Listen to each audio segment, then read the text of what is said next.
Dans cette vidéo, on va voir comment je m'y prendrais si je devais repartir de zéro pour construire 15 kg de masse musculaire. Je vais vous montrer littéralement tout ce que je mettrai en place, tout ce que je pourrais faire, les erreurs que je ne referai pas bien sûr, et ce que je mettrai en place pour progresser le plus rapidement.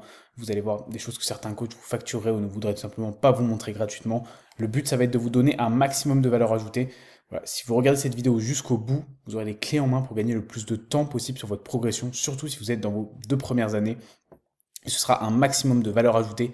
En premier lieu, donc, je vais me présenter. Je m'appelle Mathis, je suis bodybuilder naturel. J'ai participé à plusieurs compétitions dans les fédérations ICN et INBA. Je suis également coach en ligne. J'aide les 18-25 ans à prendre de la masse musculaire. Vous avez également une consultation offerte en description dans laquelle on pourra parler de vos problématiques et proposer une analyse et un plan d'action offert. Et ici, plusieurs transformations de mes élèves. Donc voilà, comme vous voyez, avec Romain, moins 10 kg, Louis, moins 5, Baptiste qui a pris plus 10 kg en prise de masse, Antoine plus 3,5 kg, ou encore Nicolas moins 7 kg en 10 semaines. Voilà, pour la présentation, maintenant on va passer aux erreurs que je ne referai pas. Donc comme vous pouvez voir ici, plusieurs photos de mon physique, de mon évolution. La toute première photo que j'ai prise, d'ailleurs avant de commencer la salle de sport, donc je faisais 82 kg en octobre 2019. Et ici, au bout d'un an, je faisais 60 kg, j'ai perdu beaucoup de poids. La lumière est plutôt flatteuse, mais j'étais beaucoup plus maigre. Alors j'avais un peu de masse musculaire, mais pas énormément. Donc vous voyez, je faisais que 60 kg. Et là, une photo assez récente de moi en pleine prise de masse, où actuellement je fais 75 kg. Et vous pouvez voir qu'en termes de body fat, on est relativement proche. La visibilité sur les abdos est quasiment la même. Mais le niveau de masse musculaire n'a plus rien à voir, clairement. Et donc, clairement, j'aurais pu gagner beaucoup de temps et j'en ai perdu en faisant ces 5 erreurs principales. Je suis resté trop bas en calories trop longtemps. J'ai fait un déficit très agressif. Je mangeais 1400 calories ici pour arriver à ce physique-là et j'ai pas voulu arrêter le déficit. J'ai pas voulu remonter mes calories et j'ai perdu beaucoup de temps. Voilà, surtout la fin d'année 2020 où j'ai continué à vouloir perdre du poids, perdre du poids, perdre du poids. J'avais peur des glucides. Pour moi, clairement, les glucides, c'était l'ennemi principal. On ne pouvait pas progresser si on prenait des glucides. C'était prise de gras assurée. Ce qui évidemment est complètement faux. Je pensais que je ne devais pas manger le matin, qu'il fallait faire à tout prix le jeûne intermittent et manger le moins de fois possible dans la journée. J'étais persuadé qu'il fallait faire un bro split, donc littéralement splitter chacun de vos groupes musculaires et que c'était la meilleure méthode. Et je pensais également que les poids libres étaient supérieurs aux machines pour n'importe quelle raison magique, mais que faire du bench ou du squat c'était mieux que faire de la presse à cuisse ou une chest press. Et clairement, j'ai perdu toute l'année 2021 à comprendre ça. J'ai perdu une bonne partie de l'année 2020 et 2021 en très grande partie. Et j'ai vraiment commencé à me remettre en question en 2022. Donc voilà, j'ai perdu facilement 1 an et demi à 2 ans que j'aurais pu beaucoup plus optimiser. C'est pour ça que vous pourrez avoir des résultats beaucoup plus rapidement en ne faisant pas ces erreurs. Donc tout d'abord, ce que je ferai en premier, si je recommençais de zéro, ce serait de créer un programme. On part d'abord de la structure, c'est le plus important. Ce que vous voulez, c'est prendre du muscle, hein. Donc ne faites pas compliqué. Ne commencez pas à vouloir faire des blocs, des focus spéciaux sur tel groupe musculaire en retard. En vérité, vous n'avez que des points faibles au tout début. Voilà, votre corps entier est un point faible. Ça fait un peu mal à l'ego de dire ça, mais c'est souvent la vérité. Donc l'objectif, ça va être de faire déjà chaque groupe musculaire 2 fois dans la semaine, donner de la fréquence, c'est important. Surtout que vous n'allez pas vous entraîner encore très dur, donc vous pouvez récupérer assez facilement. 4 à 5 séances semaine, ce sera généralement très bien. Vous pouvez faire moins, hein, mais ça c'est plus si je voulais vraiment optimiser. Exemple de structure de programme, par exemple, un push-pull legs, repos, upper, legs, repos. Donc 2 séances jambes, legs A, legs B, et vous avez 2 fois de la fréquence sur le upper. Donc cette séance-là, il y aura dos, pec, bras, épaules. Et là, vous allez juste diviser un petit peu sur le push et le pull pour permettre de bien focus, particulièrement les pecs ou encore le dos et les bras également. Je viserai également sur les séances. Au total, par muscle par semaine, entre 8 à 18 séries, dépendant des groupes musculaires, ce qui se ferait donc à peu près 4 à 9 séries par séance sur chaque groupe musculaire. Pour moi, ce serait plutôt une bonne fourchette. Vous pouvez vous diriger vers la fourchette haute pour les gros groupes musculaires, plus basse pour certains groupes un peu plus petits comme par exemple les ischios ou encore les bras. 5-8 mouvements par séance, voilà, fourchette haute, fourchette basse, et 2 à 4 séries par mouvement. Je recommande pas plus, c'est clairement trop. Et moins de 2, bon, il n'y aura pas forcément d'intérêt, surtout si vous êtes au début de votre pratique.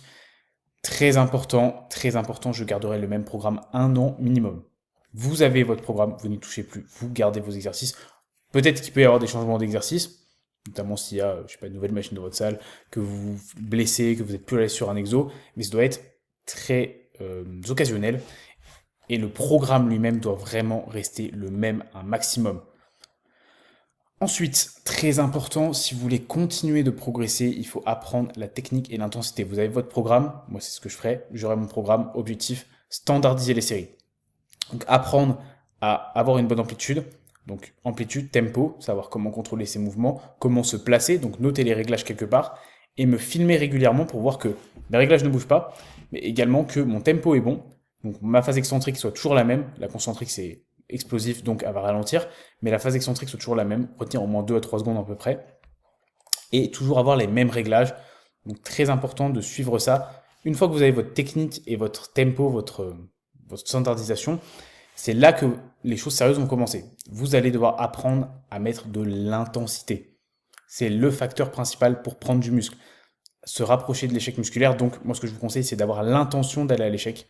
Très important, c'est l'intention. Ce mot-là, il est important. Il faut qu'avant votre série, vous ayez l'intention de ne plus pouvoir faire de répétition à la fin. Parce que c'est en apprenant que l'échec musculaire, vous allez commencer à le connaître. Donc en général, quand on commence, on n'a pas trop de notion d'effort, on ne sait pas très bien s'entraîner, donc c'est pour ça que je dis que la technique est prioritaire, d'un point de vue sécurité, d'un point de vue stimulation musculaire. Vous allez tirer le maximum de votre exercice, et une fois que vous avez ça, l'intensité va être très importante, car en mettant justement de l'intensité, vous allez vous rapprocher de l'échec, qui est un facteur de croissance musculaire très important. Ça va nécessiter deux choses que j'ai mis ici. D'abord, d'être très concentré pendant vos séries. Quand vous faites vos séries, juste soyez dans votre bulle, soyez concentré sur la série. Ne pensez pas à autre chose et ne regardez pas ailleurs. Et surtout d'encaisser la douleur. Il y a des séries comme par exemple sur les jambes qui feront mal. Ça, c'est normal. C'est des choses qui vont s'apprendre. Enfin, j'apprendrai également à surcharger progressivement. Il faut que ces deux choses soient maîtrisées. Donc, notez mes performances dans un logbook, que ce soit au téléphone ou carnet.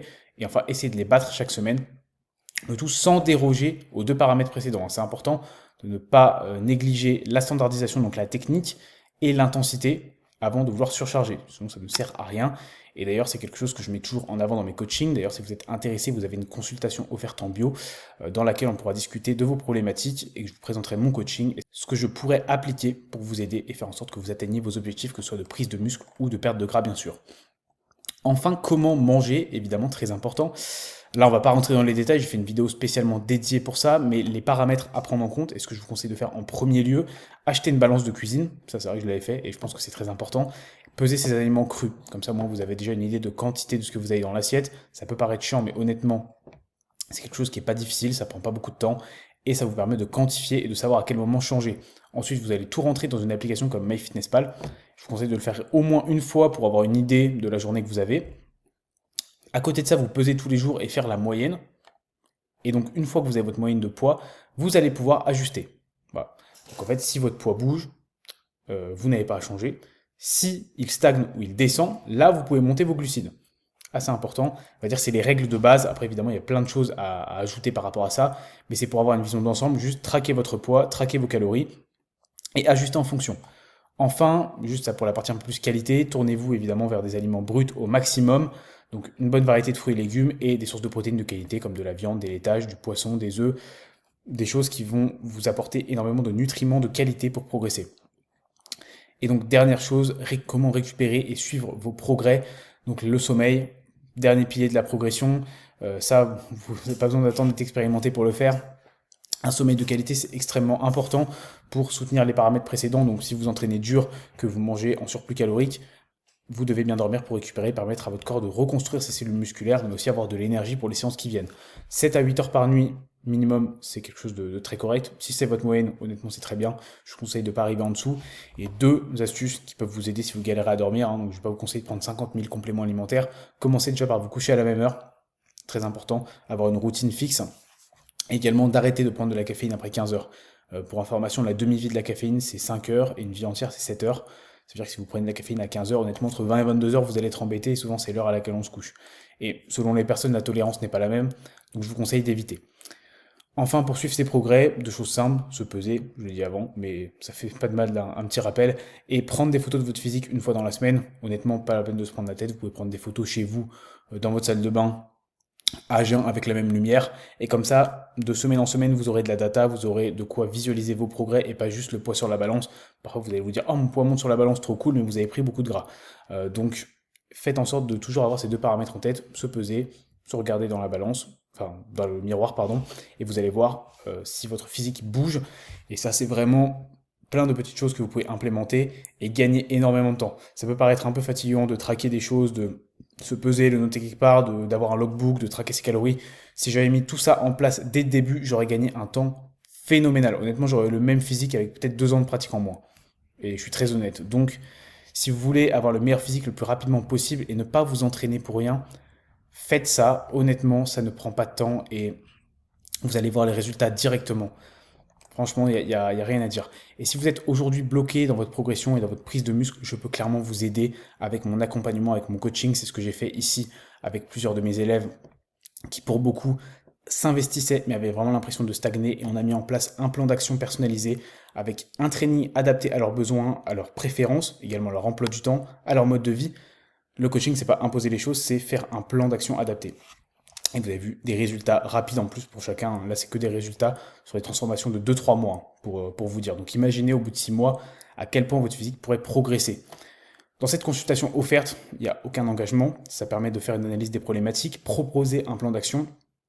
Et c'est du gagnant-gagnant. Vous en sortirez gagnant dans tous les cas avec de la valeur applicable parce que je vous offre la feuille de route de votre prise de muscle ou votre perte de gras. Pardon. Donc le lien est disponible directement dans la description pour réserver. N'hésitez pas à vous abonner également pour suivre les prochaines vidéos et on se dit à très vite.